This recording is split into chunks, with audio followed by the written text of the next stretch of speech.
Many people worry that eating red meat could increase their risk of developing diabetes. The concern comes from research showing that people who eat large amounts of red meat, especially processed types like sausages or bacon, tend to have a higher chance of type 2 diabetes. But the connection is not as simple as it may seem. Red meat itself contains protein, iron, and other nutrients that the body needs. But it can also be high in saturated fat. Diets rich in saturated fat may lead to weight gain and reduced insulin sensitivity.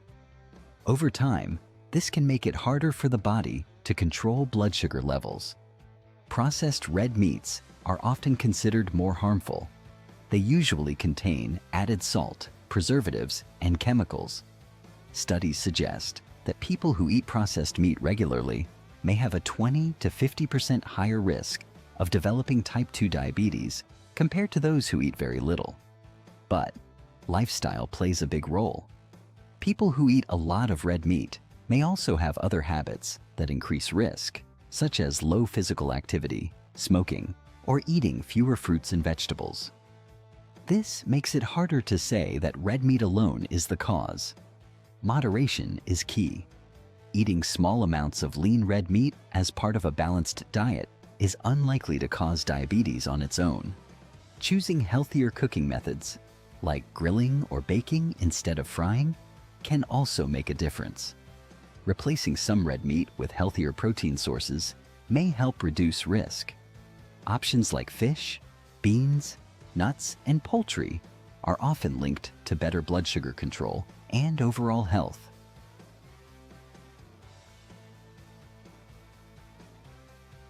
Over 63,000 people were followed for 15 years in a research, and what it found was that highest consumers of red meat had a 40% increased risk of complete kidney failure. It isn't just how much protein you eat, it is which protein. Today, I'm going to rank the 6 proteins from worst to safest. Number 3 on the safe list might actually surprise you.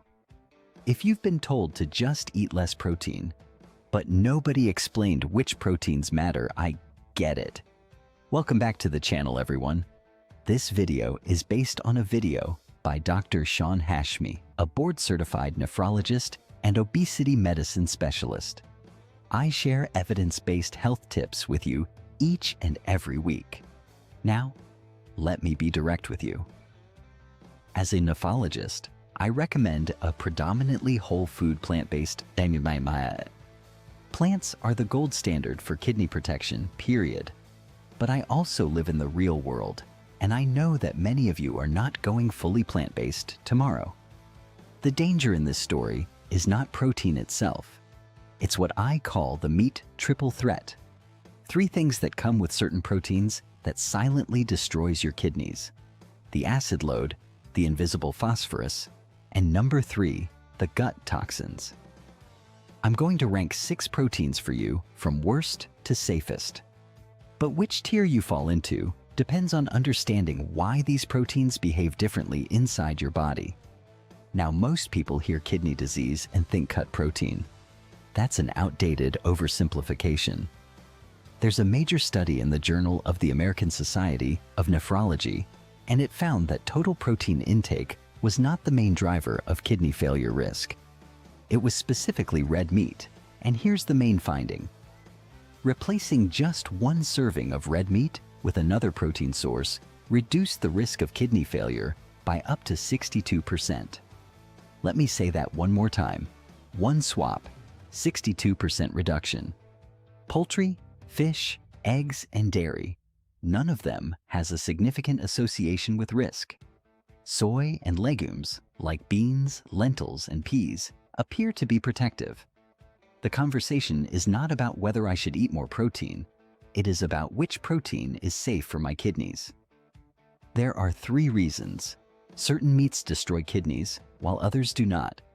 This is the meat triple threat. Let's start with threat number 1, the acid load.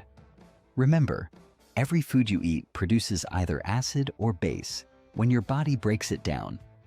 We measure this with something called PRAL, which stands for potential renal acid load. Animal proteins, especially red meat, are loaded with sulfur-containing amino acids. When your body processes them, they generate a high acid load. Your kidneys have to neutralize that acid to keep you alive. Now, over time, that constant acid stresses your kidneys, triggers inflammation, and leads to scarring. What about plant proteins? They are neutral or actually alkaline. They reduce the acid burden on your kidneys. And here's the part most people miss. Threat number 2 is the invisible phosphorus. I call it invisible because it does not show up on most nutrition labels, and not all phosphorus is created equal. In plant foods like beans and lentils, phosphorus is bound to photate. Your body cannot fully break that down. You absorb roughly 20 to 40%. The rest passes through your gut. In whole animal foods, like a plain chicken breast or even fish, the absorption is higher, around 40 to 60%. But in processed meats, bacon, deli turkey, sausage, they add inorganic phosphorus as a preservative, and that type is absorbed at rates above 90%. It floods your bloodstream. While we are in the middle of the video, if you think this video is useful, click the like button and subscribe to my channel. It is a simple help to me in encouraging me to make more videos. I want you to remember one rule at the grocery store. Pick up the package, turn it over, read the ingredients, and if you see any ingredient that starts with FOS or ends in phosphate, put it back on the shelf. Things like sodium, tripolyphosphate, sodium phosphate, calcium phosphate. These are the invisible phosphorus additives that your kidneys just cannot handle. One label check. That's all it takes. Threat number 3 is gut toxins. Red meat is rich in a compound called L-C-carnitine, and your gut bacteria convert carnitine into something called TMAO.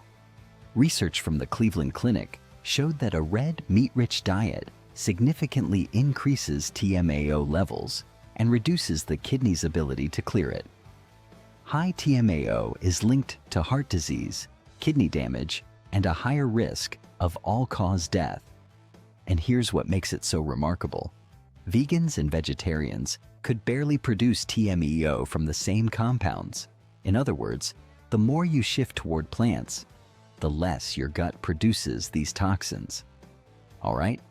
So now you understand that meat triple threat acid, invisible phosphorus, and gut toxins. Some proteins trigger all three, and some trigger none. Let me show you exactly which is which. All right, if you stayed with me this far, here's where it's all going to start to come together. You now know why certain proteins are dangerous. Now let me show you which ones. Tier 1 is what I call the never list. Processed meats, bacon, sausage, deli turkey, hot dogs. These trigger the full triple threat. High acid load, invisible phosphorus, loaded with sodium and preservatives. If you have kidney disease, these are not in moderation foods. These are zero foods.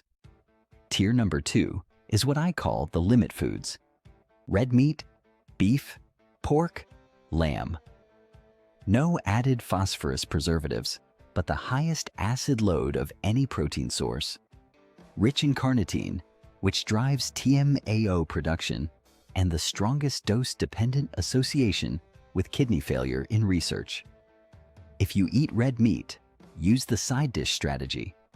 Here's how it works. This is your meat portion, the size of your fist. It's about 3 ozime or a deck of cards. That is your side dish. Everything else on the plant plate should be plants. Remember, with plants, you need the alkaline base from vegetables to offset the acid from the meat. The vegetables are the main course. The meat is the garnish only if you need them. Put a swap in the comments if you're going to try replacing one red meat meal this week. I really want to see how many of us are willing to commit to this small change. All right, let's get to tier number 3, which is the harm reduction choices. These are the least harmful animal proteins. Not ideal, less harmful. Number 1. Egg whites. Pure albumin protein, very low in phosphorus compared to the yolk. Minimal acid load, your safest animal protein option. Number 2. Fatty fish, salmon, mackerel, sardines. Yes, it is animal protein with some acid load, but the omega-3 fatty acids in them are anti-inflammatory, and research suggests omega-3s may help reduce inflammation in the kidney. So, the benefit may offset the protein cause. Now, I've saved number 3 for last because this is going to change how you shop. Number 3 is chicken breast. But here's the catch. Remember what I said at the beginning of the video that you might have eaten a processed meat this week without knowing it? Well, it turns out conventional chicken is often injected with salt water and phosphate additives to make it look plump and juicy. Check the label. If it has added sodium or phosphates, you just bought a Tier 1 food disguised as Tier 3. You thought you were making a healthier choice, but you were eating invisible phosphorus. Look, it might be fresh and unprocessed, no added solutions, no additives. Read the label. But let me say this clearly. The real winner for kidney protection, the foods I want you to be adding, not just avoiding, are things like lentils, beans, tofu, tempeh. Remember, plant proteins do not cause the same hyperfiltration stress that animal proteins do. They have a negative acid load, they produce fewer gut toxins, and their phosphorus is barely absorbed. Every meal you shift towards plants is a meal your kidneys do not have to fight. Here's your one takeaway. It's not about eating zero protein. It's about shifting the source. More plants, less processed meat. And if you eat animal protein, choose from the harm reduction list and keep it small. Watch out for the meat triple threat. Read your labels for invisible phosphorus.